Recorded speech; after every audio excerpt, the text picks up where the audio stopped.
Star TV के मुअज़्ज़ज़ नाज़रीन में शकील अहमद आप तमाम देखने और सुनने वालों को मेरा सलाम। नाज़िम ब्रैडफोर्ड से तल्लक रखने वाले आदिल अफजल नामी नौजवान को म्यूज़ियम में 2 चाकू ले जाते हुए और फिर एक पुलिस अफसर के खिलाफ नस्ल परस्ताना ज़ुबान इस्तेमाल करते हुए पकड़ा गया। इसने अदालत में 3 इल्ज़ामात का इतराफ़ किया और इसे सज़ा के तौर पर कम्युनिटी आर्डर दिया गया। नाज़रीन, गुज़श्ता साल 27 अप्रैल को अफजल को लीड्स सिटी म्यूज़ियम में 2 चाकुओं के साथ पाया गया था और इसी दिन कोकरेज स्ट्रीट पर एक पुलिस अफसर के खिलाफ नस्ल परस्ताना ज़ुबान का इस्तेमाल भी किया गया था। नाज़रीन, अदालत ने सुना कि अफजल को ज़हनी सेहत के मसाइल और पुख्तगी की कमी है।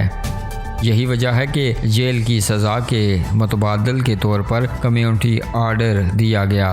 कम्युनिटी आर्डर में 8 हफ्तों के लिए कर्फ्यू शामिल है, जहां इन्हें शाम 7 बजे से सुबह 7 बजे के दरमियान घर पर रहना होगा और एक इलेक्ट्रॉनिक मॉनिटरिंग डिवाइस पहने।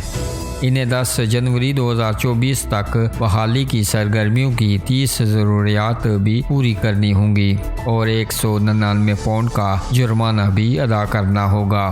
अदालत ने दोनों चाकू ले जाने और तलफ करने का हुक्म भी दिया। पुलिस अफसर के साथ इसके बर्ताव की नस्ल परस्ताना नोयत की वजह से इसकी सज़ा में भी इजाफा किया गया था। नाज़रीन, इस खबर के हवाले से आप अपनी राय का इजहार कमेंट बॉक्स में ज़रूर कीजिएगा और मज़ीद अपडेट्स के लिए हमारे इस चैनल को सब्सक्राइब कीजिएगा।